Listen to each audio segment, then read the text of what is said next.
안녕하세요, 여러분. 라미쌤입니다. 오늘은 서정갈래 중에서 시조에 대해서 알아보려고 하는데요. 우리 교과서 147쪽에 고인도 날 못 보고라는 시조 한 수와 한수마 셰 한수마라는 시조 한 수, 총 두 수에 대해서 공부를 해보도록 하겠습니다. 자, 우리가 배우는 이 시조라는 갈래는요, 여러분, 고려 후기에 발생한 우리나라 고유의 정형 시가입니다. 여기 오타가 있네요. 우리나라 고유의 정형 시가입니다. 정형이 뭐예요? 그렇죠. 형식이 정해져 있다는 거죠. 그래서 어떤 형식을 가지고 있는지 여러분들이 잘 기억을 해주시면 좋을 것 같습니다. 자, 먼저 시대별 변화 볼게요. 고려 후기에 발생을 했어요. 그런데 이 시조는요, 조선시대에 크게 발전해서 우리가 배울 작품들도 조선시대에 쓰여진 작품들입니다. 자, 그리고 조선 후기에는 평시조보다는 긴 사설시조가 유행하고 향유층이 확대가 되었습니다. 자, 그럼 이 향유층이 어떻게 확대가 되었는가 볼게요. 초기에는 사대부 양반 중심으로 창작, 수용되었으나 조선 전기에는 기생도 창작에 참여했고요. 유명한 기생 있죠? 우리 그분이 굉장히 시조를 잘 썼어요. 황제니가 있었죠. 자, 그 다음에 조선 후기에는 중인에 이르기까지 향유 계층이 확대가 됩니다. 기본 형식, 요게 바로 평시조의 기본 형식인데요. 바로 3장 6구 45자 내외에 사음부 율격을 지니고 있어야 되고요. 종자의 첫 구는 무조건 3음절로 고정이 되어야 합니다. 그래서 여러분들 시조는요, 항상 형식이 정해져 있기 때문에 이 기본 형식을 명확하게 지켜주셔야 합니다. 잘 기억해 주세요. 자, 그러면 이러한 시조에는 어떤 종류들이 있는지 한번 확인해 보겠습니다. 자, 먼저 평시조입니다. 자, 시조의 기본 형식을 지닌 시조인데요. 자, 기본 형식 뭐라고 했습니까? 3장, 6구, 45자, 내외. 그 다음에 종장의 첫 음절은 몇 음절? 그렇죠. 3음절로 고정입니다. 자, 그리고 4음부입니다. 잊지 마세요. 4음부예요. 우리가 앞에서 배웠던 작품 고려 소교는요. 3음부였는데 시조는 4음부입니다. 헷갈리지 마세요. 자, 그 다음 연시조는요. 두 개 이상의 평시조가 하나의 제목으로 엮이면 무조건 연시조입니다. 시조가 연달아 있다. 연시조인데요. 우리가 배울 고인도 날 못 보고 라는 작품이 여기에 해당합니다. 라는 작품 이황의 연시조 도산 12곡을 배울 건데요. 두 개의 이상의 평시조가 하나의 제목을 엮이면 연시조입니다. 근데 이러한 연시조의 형태는 뭐다? 그렇죠. 평시조가 엮인 거니까 평시조의 형식을 요 기본 형식을 잘 지키고 있다라는 거. 자, 그 다음에 사설시조 우리가 배울 작품 한수마 셰 한수마라는 작품인데요. 자, 이 작품은요, 초중 종장 3장의 형식은 지니고 있어요. 하지만 사음부 율격에서 벗어나 현저하게 길어집니다. 길어져. 이거를 장형화된다라고 말을 하는데요. 이게 바로 사설 시조가 되겠습니다. 그래서 여러분들 시조의 종류가 세 종류밖에 되지 않으니까요. 이 기본 형식들 잘 기억을 해주시면 좋을 것 같습니다. 자, 그러면 이제 작품 들어가 보겠습니다. 고인도 날 못 보거든요. 퇴계 이황 선생의 작품입니다. 자, 퇴계 이황 선생은 우리가 굉장히 잘 알고 있는 그 1,000원짜리 지폐 속 인물인데요. 이분은요, 조선 중기에 굉장히 뛰어난 문신이자 문인입니다. 그래서 성리학 연구에 굉장히 뛰어난 학문적 업적을 남기신 분이고요. 많은 제자들을 길렀고 유학자로서 굉장히 뛰어난 인물입니다. 유명하신 분이죠. 굉장히 유명한 분이고요.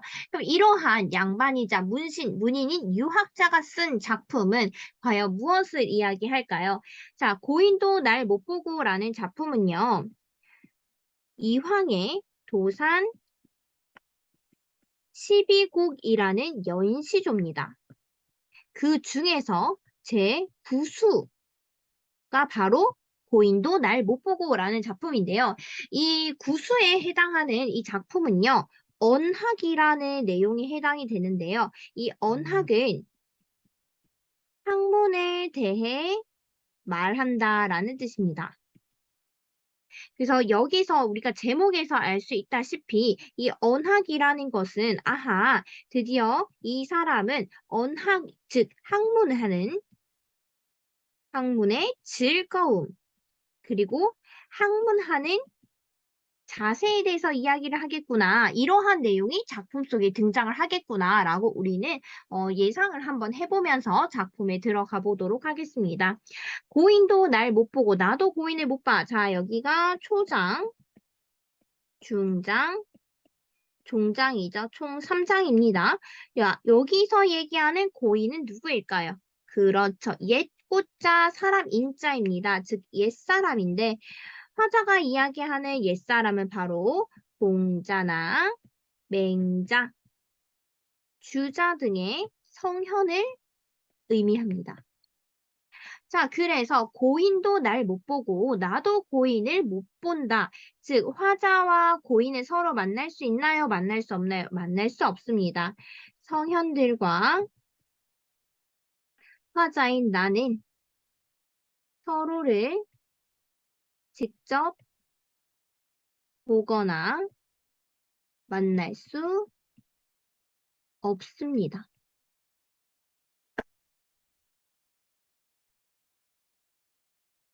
자, 그 다음에 여기서 우리가 알아야 되는 비유법이 하나 있는데요. 여러분 잘 보세요.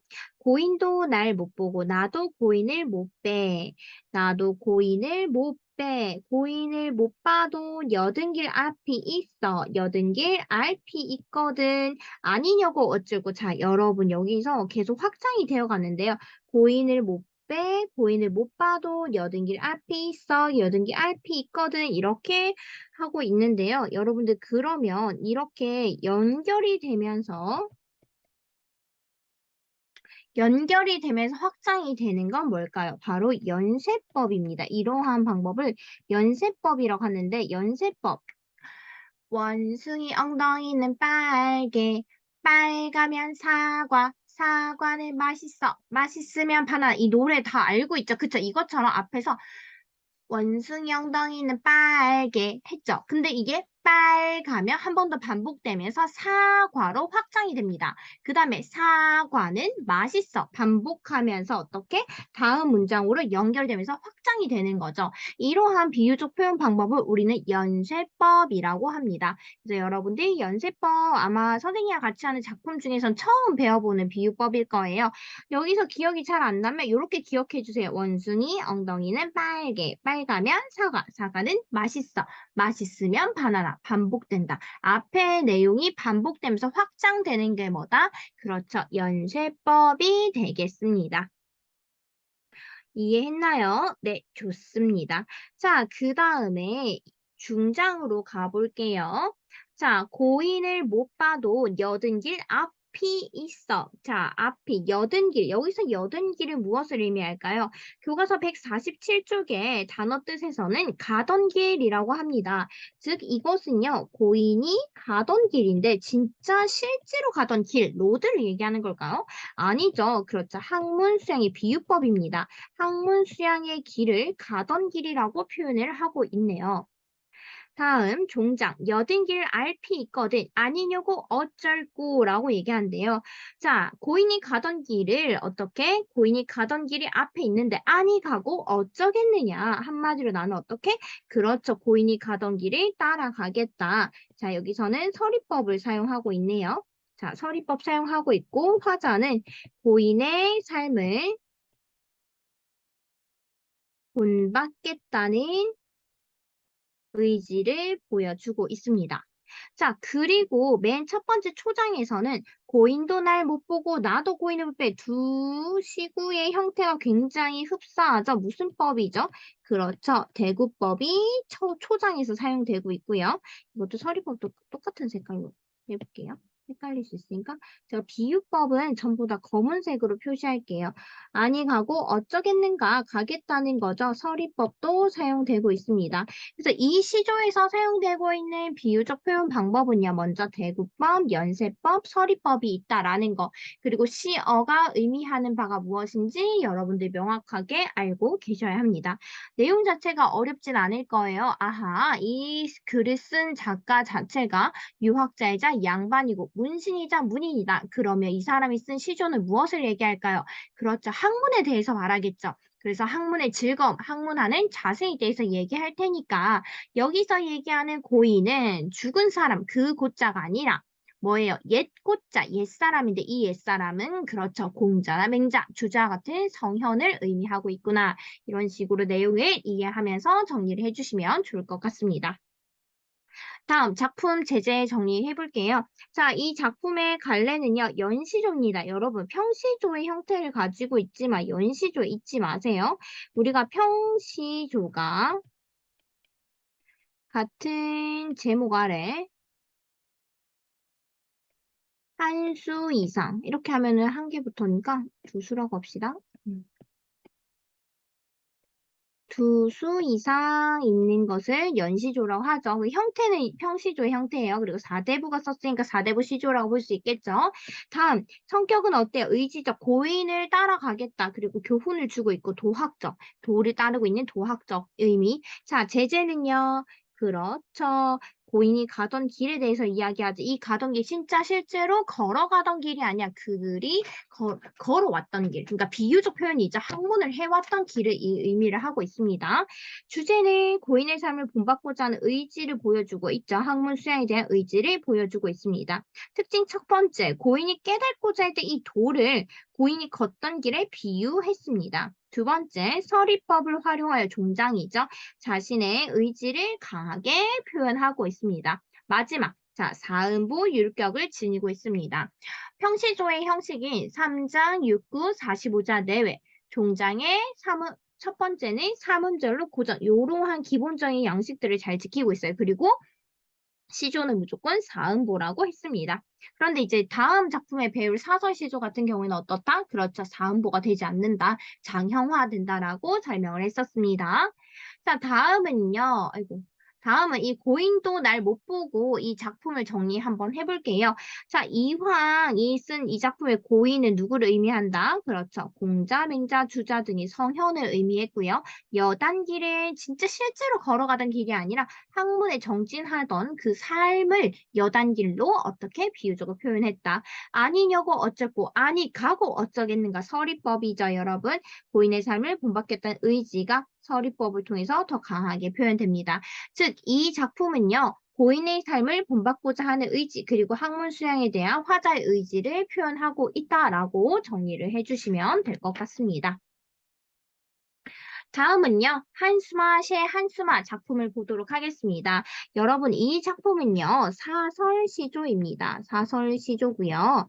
작자 미상의 작품인데요. 조선 중기 이후부터는 향유층이 점점 넓어져서 중인들도 썼다고 했잖아요. 그렇다 보니까 양반이 쓰지 않았다라고 우리는 예상할 수 있습니다. 왜냐하면 양반이 썼다면 이름이 내려왔겠죠. 하지만 여기선 작자 미상이기 때문에 아하 중인 그 이하가 썼을 수도 있겠구나라고 유추해 볼 수 있습니다. 자, 이 작품은요. 앞에서 배운 작품과 다르게 일상적인 내용들, 우리의 정서를 다루고 있습니다. 그래서 한번 내용 먼저 보겠습니다. 한수마 셰 한수마 내 어느 틈으로 들어온다. 현대어로 하면 한수마 가는 한수마 내 어느 틈으로 들어오느냐. 고모장자, 시살장자, 가로다지, 여다지, 암솔저기, 수덜저기, 배목걸새, 뚝딱받고, 용, 거북, 자물쇠로 수기수기 차였는데 병풍이라 덜컥 저분 죽자라 대대길 만다 내 어느 틈으로 들어온다. 자, 여러분 여기가 초장이고요. 초장은 사실 다를 게 없죠. 근데 여기가 중장이에요. 여기 세 줄 보이십니까? 자, 중장이 굉장히 길죠. 장형화되어 있다는 걸 볼 수 있습니다. 마지막 줄이 종장이고요. 현대어로 풀이하면 고미장지, 새살장지, 가로다지, 여다지에 암톨저기, 수톨저기, 배목걸새 뚝딱 받고 용과 거무 수노는 자물쇠로 꼭꼭 채웠는데 병풍이라 덜컥 접은 족자처럼 대굴대굴 말았느냐. 내 어느 틈으로 들어오느냐. 어인지 너온 날 밤이면 잠 못 들어 하노라. 이건 똑같죠? 너 어찌된 일인지 너온 날 밤이면 잠 못 들어 하노라 라고 이야기를 하고 있습니다. 자, 그러면 여러분 이 작품에서 한수마, 시한수마 내 어느 틈으로 들어오느냐? 그럼 여기서 이 내는 누구를 의미하는 걸까요? 그렇죠. 바로 한숨을 의미하고 있습니다. 한숨을 어떻게 표현하고 있어요? 의인화했죠. 의인법 사용했습니다. 의인화하여 사람을 가리키는 표현을 씁니다. 사람을 가리키는 표현을 쓰고 있죠. 네, 어느 틈으로 들어온다, 온다, 들어온다 뜻이 뭐예요? 들어오느냐입니다. 들어오느냐. 자, 화자는요, 원래 한숨은 어디서 나오는 거, 그죠? 여기서, 아휴, 가슴에서 한숨이 나오잖아요. 그런데 화자는요, 한숨을 쉬는 것을 어떻게 표현하고 있어요? 그렇죠. 집 밖에서 들어오는 것처럼 표현하고 있죠. 집 밖에서 한숨이 들어오는 것처럼 표현합니다. 자, 재밌는 표현이죠. 한숨이 밖에서 들어오는 것처럼 표현한다는 거 굉장히 재밌는 표현입니다. 고모장자, 세살당자, 가로다지, 여다지는요. 전부 문이나 창문의 종류가 되겠습니다. 여다지까지 읽어볼게요. 고모장자, 세살당자, 가로다지, 여다지는요. 문이나 창문의 종류입니다. 자, 그 다음에 암돌적이, 수돌적이, 배묶을새, 뚝딱, 받고, 요은거북, 자물쇠로, 자, 자물쇠까지 다 뭡니까? 그렇죠. 문을 여닫거나, 열고 닫거나, 잠그는 장치입니다. 수기수기 차였는데 병풍이라 덜컥 접은 족자이라 대댁을 만다. 내 어느 틈으로 들어오느냐죠. 결국 여러분 이렇게 문을 꼭꼭꼭꼭 다 잠그고 자물쇠로 다 잠궜음에도 불구하고 한숨 막았어요? 못 막았어요? 그렇죠. 막지 못했습니다. 한숨을 막지 못했죠. 한숨을 막으려 하지만 막지 못했습니다.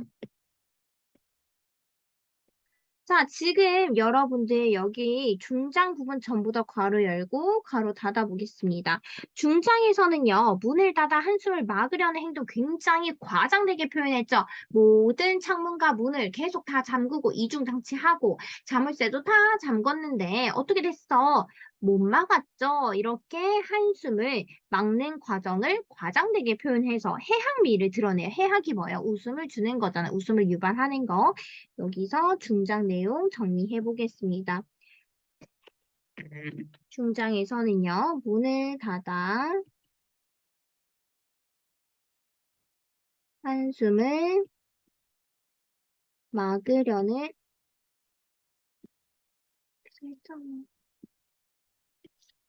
한숨을 막으려는 행동을 과장함으로써 가장법이죠. 화자가 근심에 잠겨있는 상황을 해학적으로 표현합니다. 이 부분이 중장의 내용이 좀 굉장히 중요한 이유가 뭐냐면 사설시조의 특징을 잘 보여주고 있어요. 일단 첫 번째 장형화됐다는 거. 사설시조에서 자음보를 벗어난 장형화. 누가 봐도 중장이 비약적으로 굉장히 길죠. 이걸 장형화됐다고 해요. 두 번째는 과장법을 사용함으로써 해학미를 드러내는데요. 앞에서 배웠던 양반이 쓴 연시조, 즉 고인도 날 못 보고는 굉장히 진지하고 학문에 대한 이야기, 무거운 이야기를 하고 있다면 반대로 이 사설 시조에서는 어떤 느낌을 주나요? 재밌어요. 한숨이 밖에서 들어온다고 표현한 것도 재밌고, 그것을 막기 위해서 화자가 어떻게 하고 있습니까? 맞아요. 문이랑 문은 닫았고, 잠금 장치 다 했는데 결국은 막지 못했습니다. 이런 것들이 굉장히 재밌는 회학의 모습을 보여주고 있습니다. 마지막 종작 넘어갈게요. 어인지 너온 날 밤이면 잠 못 들어 하노라 라고 이야기하고 있습니다. 결국 시적 화자는 잠을 잘 들었을까요? 그렇죠. 한숨이 나온다는 거는 마음속에 걱정과 시련이 있다는 거죠. 그렇기 때문에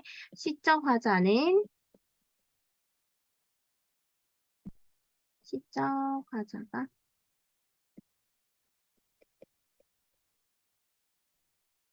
잠에 들지 못할 정도로 깊은 시름에 젖어 있습니다. 이처럼 걱정이 앞서서 누워서 잠을 자지 못하는 상황을 드러내는 사자성어가 있는데요. 그게 바로 전전반측이라는 사자성어입니다. 누워서 몸을 이리저리 뒤척이며 잠을 이루지 못한 상태인데요. 바로 지금 시적 화자처럼 잠에 들지 못한 한숨 때문에 깊은 시름에 젖어 있어서 한숨을 쉬다 보니까 잠을 자지 못하는 시적 화자의 모습과 굉장히 동일하다고 볼 수 있습니다. 여기까지 정리 다 했죠? 자, 다음은요. 이 한수마 시한수마 내용을 한번 정리해 보려고 하는데요. 여러분이 알다시피 실제 한숨은요. 내면의 근심이나 괴로움이 있을 때 어떻게? 그렇죠. 안에서 밖으로 뱉어지는 거예요. 이게 실제 한숨은. 그런데 이 작품에서의 한숨은 어떻게 표현하고 있어요? 외부에서 한숨이 들어온다라고 표현을 했고요. 여러 사물 어떤 거예요? 문이나 창의 종류, 그 다음에 걸쇠 종류, 잠금 장치 이런 것들을 전부 다 막 나열하면서 열심히 막으려고 했잖아요. 하지만 결국 실패하죠.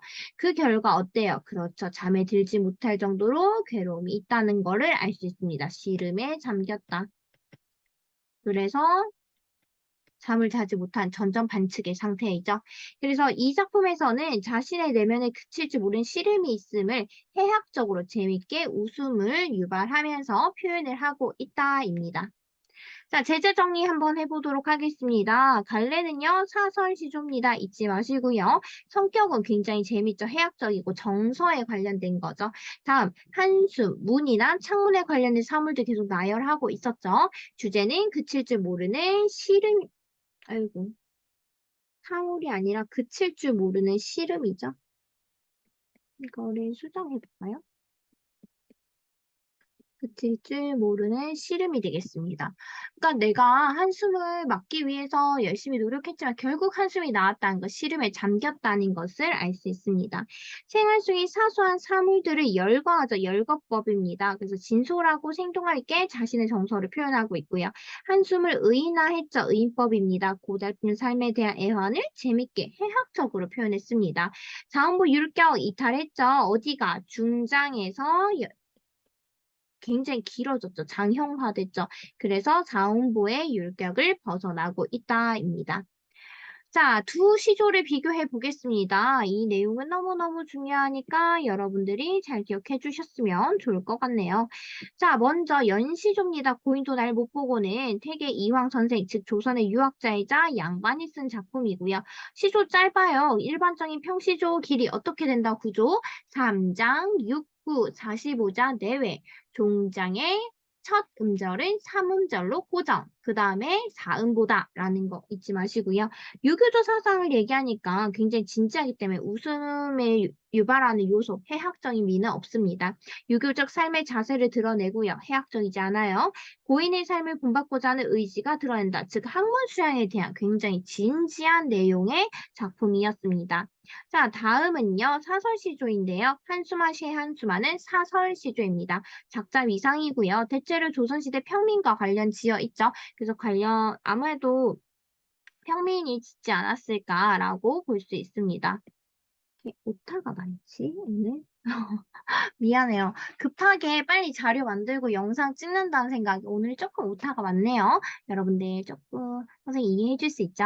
자, 그 다음에 작품이 길어요. 중장이 굉장히 길죠. 장형화됐다라고 얘기했습니다. 잡다한 사물들과 해양미가 드러나죠. 잡다한 사물 뭐야? 문이나 그 다음에 창문의 종류, 문을 여닫는 잠근 장치들 계속 나열하고 있죠. 그래서 그걸 열거법이라 하는데 열거법 사용하고 있습니다. 중장에서는. 그러니까 고달픈 삶을 어떻게 웃음으로 해학적으로 재밌게 과장을 했으니까 재밌죠. 자, 주제는 그칠 줄 모르는 씨름 정서에 대해서 이야기하고 있다. 이 두 시조가요, 굉장히 차이가 많이 납니다. 그래서 여러분들이 요거 비교해서 특징들 잘 알고 계시면 좋을 것 같습니다. 정리 잘 해주시고요. 선생님, 저는 이 내용 다 알 수 있어요. 라고 하면 굳이 필기는 하지 않아도 돼요. 하지만 모를 때는 적어 놓는 게 좋겠죠? 자, 이제는 사설시조의 특징에 대해서 한번 알아보려고 합니다. 평시조와 구별되는 이 사설시조만의 특징이 있는데, 먼저 첫 번째는 길이와 음보입니다. 초중장의 형식을 가지고 있어요. 그러니까 3장의 형식이야. 초장, 중장 형식은 가지지만, 사음보 율교에서 굉장히 벗어나죠. 그래서 길어집니다. 엄청 누가 봐도 길었어요. 그 다음 언어와 소재 면에서도 일상적인 언어, 하찮고 잡다한 사물들이 계속 나열된다는 거. 왜 평민들이 썼으니까 어려운 학문적인 이야기보다 이렇게 재미와 일상적인 내용들이 등장을 하고 있습니다. 그래서 이들의 내용은 어떻냐면 일상 속의 평범한 사람들에 대한 관찰했던 얘기, 고달픈 생활과 세태에 대한 해학과 풍자를 드러내는 작품들이 굉장히 많습니다. 그래서 여러분들이 이 사설 시조의 특징 잘 기억을 해주시면 좋을 것 같습니다. 자, 그러면 여러분 여기까지 두 작품을 정리를 모두 했고요. 이제 선생님과 함께 149쪽에 있는 학습 활동을 한번 해보도록 하겠습니다. 149쪽에 1번입니다. 자, 1번. 자, 여러분. 자, 화자의 가해 작품이 고인도 날 못 보고야. 화자의 상황 어때요? 고인을 볼 수 없죠? 화자의 심리는 고인을 본받고자 합니다. 고인이 가던 길을 본인도 간다고 얘기했죠? 나의 작품은 한숨하시 한숨한데요. 한숨이 나오는 상황 어떻게 해서 당연히 답답하고 시름에 잠긴 상태가 되겠죠. 한숨이 나오고 있으니까요. 자, 다음 2번입니다. 고인도 날 못 보고 주제와 관련해서 여단길이 의미하는 게 뭐야? 여단길은 현대어로 가던 길이잖아요. 근데 이 가던 길이 실제로 가던 길을 의미하는 게 아니라 고인이 평생 추구하고 노력했던 일로 이 작품에서는 특히 어때요? 성현들이 학문의 이치를 깨닫고 인격의 완성 이루기 위해 평생 학문을 게을리하지 않았던 일을 말하고 있습니다. 즉, 이 글의 주제는 뭐다? 고인의 삶을 본받고자 하는 의지, 학문 수양에 대한 의지가 드러나고 있습니다. 자, 2번. 화자에게 고인이 어떤 의미를 가지는 존재일까요? 고인 어때요? 그렇죠. 본받고 싶은 사람, 즉 공자, 맹자, 주자 같은 성현을 의미하죠. 여러분의 고인은 누군지 여러분이 곰곰이 생각을 한번 해보시면 좋을 것 같습니다.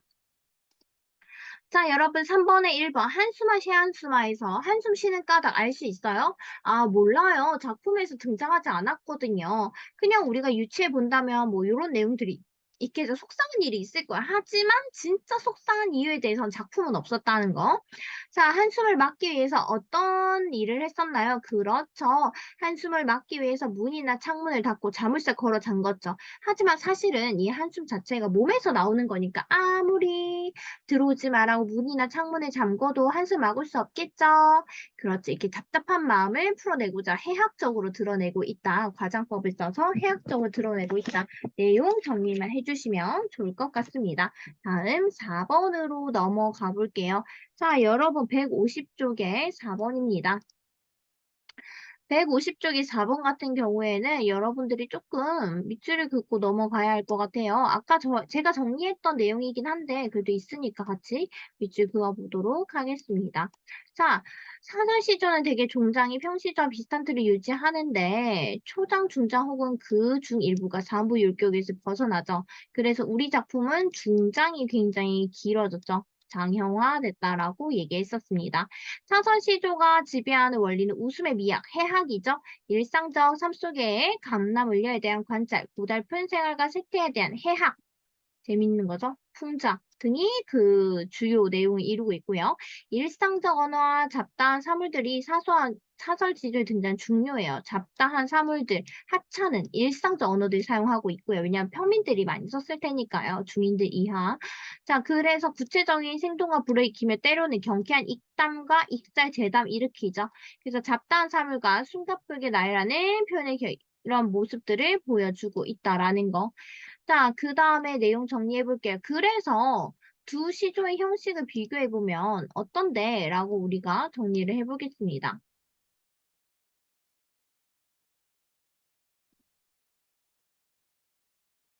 1번. 어때요? 둘의 형식은요, 가작품에 비하면 나아가 중장이 훨씬 길죠. 중장이 세 줄이나 돼요. 굉장히 깁니다. 그다음 가에 비하면 나의 초장 역시 조금 길긴 하죠. 근데 그게 글자 수가 조금 더 추가된 거라서 이거는 진짜 너무 중요하고, 근데 이건 조금 애매하긴 한데요. 그래도 같이 써주시면 될 것 같습니다. 자, 그 다음에 시조의 소재 면에서 가작품은 굉장히 진지하고 유하게 관련됐다면 나는 어때요? 창과 자물쇠가 굉장히 보잘것없는 잡다한 사물들 나열하고 있고요. 답답하고 고달픈 삶을 노래하는데 이를 어떻게 해학적으로 웃음이 드러나게 표현하고 있다. 이를 통해서 우리 조상들의 삶의 모습을 또 이해할 수 있는데요. 아무리 어렵고 힘든 일이 있어도 어떻게든 그 속에서 웃음을 가지고 살아가려고 하는 그들의 모습을 볼 수 있습니다. 어렵지 않죠, 여러분? 맞아요. 작품 막상 배우다 보면은 어렵지 않아요. 여러분들이 아마 중간중간 수업을 많이 빠져서 어렵다고 느낄 수 있는데, 진짜 실제로 공부를 해보면 어려운 내용이 하나도 없습니다. 자, 이제 그거 제일 중요한 감상의 뜰, 드디어 감상의 뜰만 하면 맞춰요, 여러분. 조금만 더 힘내볼게요. 감상의 뜰은요, 사대부 이황이진 12수로 된 연시조, 제가 얘기했죠, 도산 12곡이라고. 그 중에서 제6곡이고요.